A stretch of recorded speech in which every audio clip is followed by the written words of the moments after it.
discipline, the rookie head coach of the Minnesota Vikings is off to a hot start, winning respect of players and fans alike. I think they know that what I'm here to do. You know, I'm not here to make friends. I'm not here because of the fish. I'm not here for any other reason than to bring the great state of Minnesota a championship caliber football team.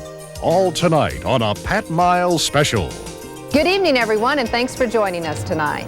Every Sunday, the number of Viking fans packed into this sports bar at the new Mega Mall grows. That's because an amazing thing has started to happen in Minnesota. Football fans are starting to believe again. There are even whispers, yes, there are even whispers about a Super Bowl. Most of the credit is going to the new head coach, Dennis Green. He's taken a group of individuals and turned them into a team. A controlled, disciplined, gritty bunch of guys who all of a sudden believe in themselves. So who is this man, and how has he done it? We'll introduce you to Dennis Green on the field and off right after this. A Pat Miles special is brought to you by Goodman Jewelers, trusted jeweler since 1910.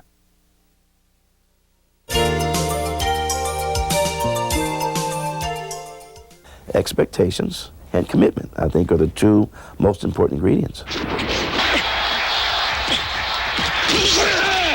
I kind of had a motto, which was, what's ever good for Dennis Green has to be what's good for the Minnesota Vikings. And whatever is good for the Minnesota Vikings has to be what's good for Dennis Green. You know what I am? I'm the guy who's come in to fix something that needs fixed.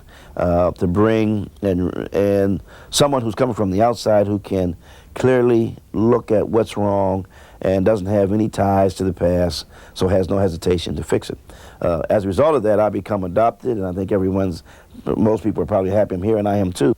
Dennis Green had a game plan in his pocket the day he arrived in Minnesota as the Vikings' new head coach. From the beginning, this was a man in charge, determined to make a name for himself, convinced he had a team that could win. And the Vikings, who now lead the Central Division, have won 7 of their last 10 games. Green is a hero now. He's the rookie NFL coach everyone wants to talk to. Welcome back to KFAN. It's 6:06. Of course, it's Thursday. That means it's time for the Denny Green Show. Ray in White Bear Lake, you're on with the Viking head coach. Yeah, Coach. Pleasure to talk to you. Thank you. You're doing a great job. Greg in Circle Pine. This is the best I've seen the Vikings play since the 70s. Let's try Noel in St. Paul. You're on with Denny Green. I'd just like to say I've been a Viking fan since like day one, almost 30 years ago with Norm Van Brocklin, and you guys have got me feeling like I'm 12 years old again. If Dennis Green is just what the doctor ordered for the Vikings, it's because he learned how to cure what ails a football team during his days at Stanford and Northwestern. Both university teams were perennial losers until Coach Green came to town. When you decided to take the job and come here, what did you think your toughest job was going to be to try and do this turnaround job? Well, I think the biggest thing you always have to do, and I've been in turnarounds before, and it's perspective. Here I think it was this whole instilling of pride again, this idea of what I call teaching reality. I'm not allowing anyone to kind of have excuses and alibis for where we're at. The reality was, after the 1990 and the 1991 season, the Minnesota Vikings were not playoff teams, and they really should have been. And I think that's where we kind of dealt with the reality to the players that, you know, I think maybe in some regards you're spending a little bit more time worrying about who's playing in the Pro Bowl, which is individual glorification, which can be all right sometimes, but never at the expense of the football team, and not enough time worrying about who can play in that Super Bowl. I think what he's changed is the attitude of what it takes to win and what it takes to show total commitment. And I think he's tried to impress that upon the players and the team. Team unity is more important than individual success and things like that all fit together. Well, he's an ideal choice for the Vikings because he had no connection.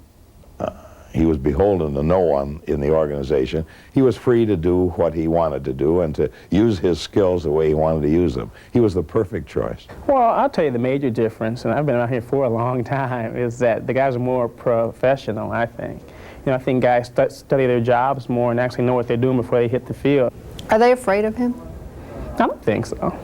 If you saw the way people teased him around here, you wouldn't think so. You know We kinda what go at it it a little sounds bit. like, Darren, just in listening to you, it sounds like you're really having fun. Oh, a ball. You know, I've read about you that's kind of a barometer for you. People are having fun. It is, and simply because, you know, if you can really get in an atmosphere where you enjoy coming to work, I think that's the key. Is there a most important game on your roster this year? When you come into a new job, you have to know who to beat. I mean, anywhere you've been. Here, you've got to beat the Packers first and the Bears second. As it turned out, the Bears hardly put up any fuss at all when they faced each other last month in Chicago. It was supposed to be a fierce battle against two evenly matched teams on a cold and blustery evening at Soldier Field. Instead, Minnesota pulled off a rout. Do you get nervous before games like this?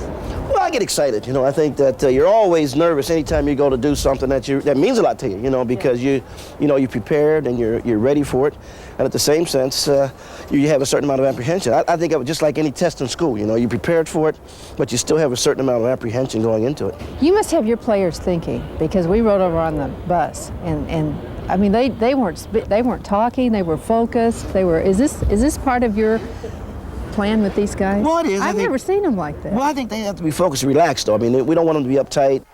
But the big thing they want to do is have a clear-cut idea of what they want to accomplish, and then you have to really unleash it. It's a tremendous amount of aggressiveness that takes place once that game starts. The biggest thing I've seen is his confidence. There's times when things don't go well for us on the field, and you look over on the sidelines or you come off the field after a series that didn't go your way, and his facial expressions are always positive, and I think that rubs off on the rest of the team. We like to feel, we said this from the start also, that we want to feel that we were the hardest, or at least one of the hardest working teams in the National Football League. What do you think of the media? Well, I think it's been basically mixed. You know, they're all saying everybody wants to go to heaven, but nobody wants to die. And what that means is, it's like, Coach, yeah, I appreciate the fact that you want to make changes, but you shouldn't change this guy, you shouldn't change that guy. And so the media has a perception of what they think has to be done. Dennis had his own perception about what needed to be done, and before long, the highest profile and the highest paid players were gone. Did you feel sorry for Herschel Walker? I did. I felt that Herschel was put in a very difficult situation. There's never any one player who can lead you to the Super Bowl. I would keep Herschel in the context that he'd be one of 47 players with the Minnesota Vikings. And Herschel probably would have enjoyed that, you know, instead of being way out there. No special privileges, what I call no excess baggage, no special locker. Talking about lockers, you switched them all around when you got here. Well, I don't like clicks, you know. Basically, Were there a lot of clicks? Oh, I think so. Yeah, because the players can have their lockers where they wanted to. Anybody that sits behind you, beside you, behind you, in front of you is a teammate, and you should be able to deal with them on a friendly basis. You go fishing after a win, and you don't fish after you've lost. Well, I believe in punishment. I'm an old-fashioned guy, you know. I think that you have to earn your way. I enjoy fishing. It's always good to get outside and early in the morning, see the sun come up.